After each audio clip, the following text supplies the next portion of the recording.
Oi galera, sejam bem-vindos a mais um programa Via da Aprovação, o caminho certo para o Enem. Na aula de hoje a gente vai falar sobre um tema extremamente relevante para a prova de vocês. Imagine só a gente ter um tema em que vai falar sobre tecnologia, sobre inovações tecnológicas, mas não está atrelado isso às áreas urbanas, aos grandes centros, mas sim à área rural, à Revolução Verde. E para maiores detalhes, a gente vai contar com as informações da professora Rafaela, que vai contar todos os fatores, causas, consequências e como ele vem ocorrendo dentro do nosso território. Fala galera, tudo bem? Professora Rafaela em mais um encontro com você. Hoje a nossa dica está relacionada à geografia agrária. Esse é um dos conteúdos que ele é corriqueiro na sua prova do Enem, aí em torno de 1 a 2 questões na sua prova. Quando a gente pensa em geografia agrária, eu vou pensar nos conflitos que acontecem no campo, nos tipos de agricultura, nos tipos de pecuária, quais são as inovações tecnológicas presentes na área rural, as novas ruralidades. Pensando nisso, a dica de hoje vai trabalhar aí sobre Revolução Verde. A revolução que tem início aí no pós-Segunda Guerra Mundial, lá em meados do século XX. Essa revolução, ela tem como objetivo básico acabar com a fome no mundo. Para isso, vai se ter o aumento da produtividade em cima aí da inovação tecnológica. O campo, ele vivencia no pós-Segunda Guerra Mundial uma modernização. E dentro dessa modernização, nós vamos encontrar os insumos agrícolas, como por exemplo os transgênicos. Provavelmente você já comprou algum alimento industrializado que vai aparecer aparece esse símbolo que está aí na sua tela. Esse Tzinho significa dizer que a matéria-prima utilizada veio de alimentos transgênicos. E o que seriam esses alimentos transgênicos? São alimentos que são geneticamente modificados em laboratório, cujo objetivo é ter um menor tempo de produção, uma adaptação ao solo, à chuva, até mesmo a ser mais resistentes à praga. Então hoje o campo ele vivencia a utilização desses sementes transgênicas. Além dos transgênicos, os agrotóxicos, que são substâncias tóxicas utilizadas para eliminar pragas e ervas daninhas, também vão ser inseridos no campo nessa mesma Revolução Verde.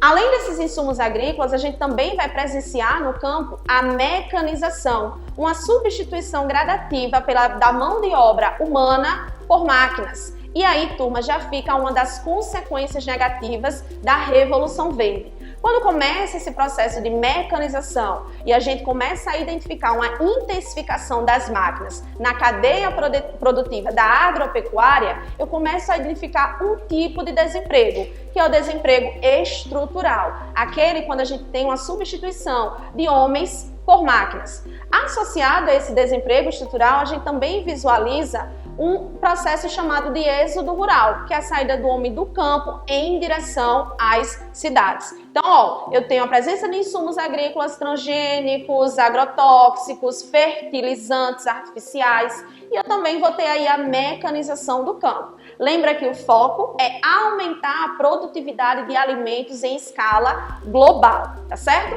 Mas isso também traz consequências, como essa que eu citei, o desemprego estrutural, mas também vai trazer alguns impactos mais profundos no âmbito social, como por exemplo, a concentração de terra, que vai gerar concentração de renda e a desigualdade socioeconômica no campo. Vamos também identificar alguns impactos ambientais, como por exemplo, desmatamento, extinção de algumas espécies animais e vegetais. O próprio uso do agrotóxico também vai trazer prejuízos para o solo, para a água de rios, lençóis freáticos. Então, mesmo que a Revolução Verde ela tenha essa modernização, também geram esses impactos. Lembra do objetivo que eu falei? Que o objetivo da Revolução Verde era acabar com a fome? A pergunta que eu faço para você é, de fato, a fome acabou? E a resposta é não. Então, mesmo que houvesse esse aumento de produtividade, a fome ainda é um problema de ordem social e global. Então, o problema da fome hoje não é a falta de alimentos, porque nunca se produziu tanto quanto no presente momento. O problema da fome hoje é a má distribuição de renda. Espero que vocês tenham gostado dessa dica e encontro vocês na nossa próxima aula. Tchau, turma! Oi, você de casa, tudo bem? Eu sou o professor Eduardo Lira, da disciplina de Matemática. E na aula de hoje a gente vai falar de um assunto que é muito pertinente quando a gente fala do Enem, né? Que é a estratégia de prova. E aí, você já tem estratégia de prova? Caso não, fica comigo que eu vou te ajudar, tá? Então, um ponto muito importante de quando você vai fazer a prova do Enem é saber por qual área você vai começar a responder. Então, eu vou começar a responder, primeiro dia de prova, vou começar por linguagem, vou começar por humanas, ou eu vou começar por redação. Segundo dia de prova, vou começar por matemática ou por natureza. Então, uma dica para vocês é que vocês comecem a resolver sempre pela prova que você tem mais facilidade. Então, por que eu aconselho você a fazer isso?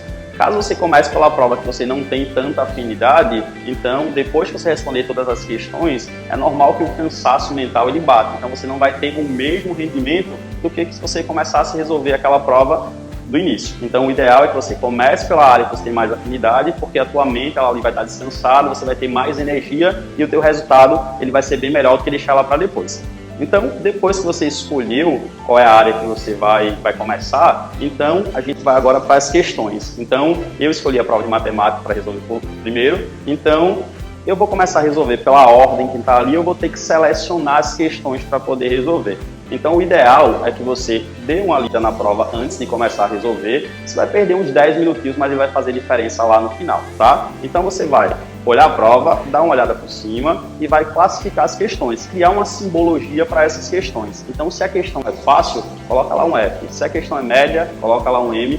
E se ela é difícil, você coloca um D. E você começa a responder pelas questões fáceis, depois média e, por último, a difícil. Mas, professor, por que eu tenho que fazer isso? A gente sabe que o Enem ele tem um critério de correção, que é o TRI.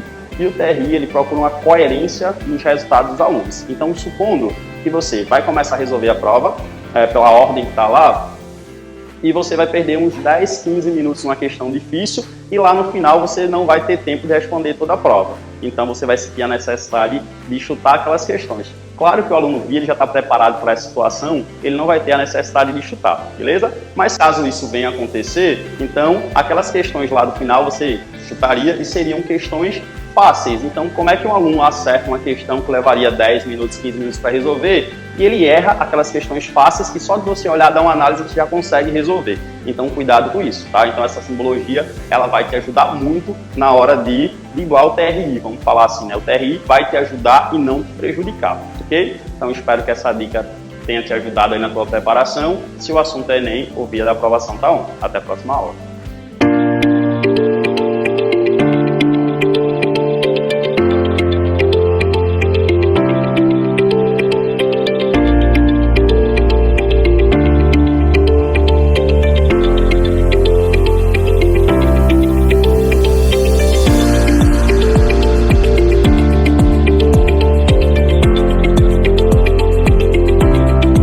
Oi, galerinha! Estamos aqui na nossa primeira sala. Há 20 anos atrás, nem imaginávamos que iríamos ser um colégio. Éramos apenas um cursinho. E foi pensando em viabilizar sonhos e futuros que hoje estamos aqui para mostrar a vocês o quanto crescemos. Temos hoje uma escola com ensino fundamental e médio e a partir de 2023, uma nova unidade nos bancários. Quem imaginava que lá atrás sementes seriam plantadas e hoje estaríamos colhendo não só frutos, mas sonhos que passaram a se tornar realidade. Sabe por quê? Porque aqui no Via são muitas possibilidades e uma única via.